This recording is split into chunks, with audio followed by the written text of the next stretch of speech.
compito nostro sarà insieme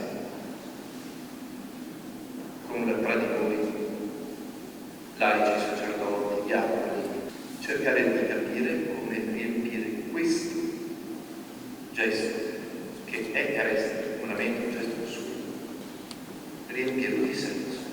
Si fa interprete del dolore grande e del profondo sgomento che hanno pervaso tutta la celebrazione dei funerali di Giancarlo Gaio Cesira Bianchette Don Francesco, parroco della piccola chiesa parrocchiale di Tarso.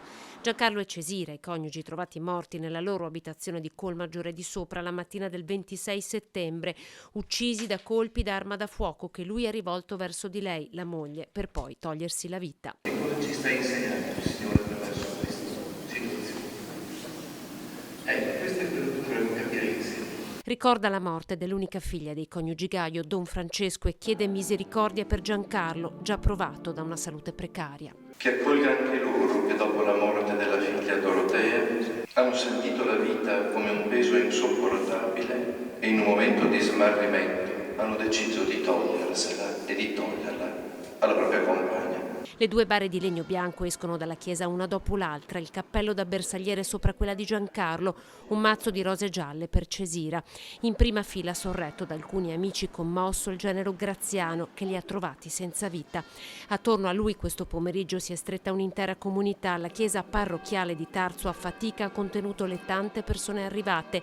Diverse sono rimaste fuori ad attendere i feretri, accompagnati dai vessilli dei bersaglieri dei comuni di Vazzola, Mareno di Piave e Conegliano. Al termine della funzione è stata recitata la preghiera del bersagliere.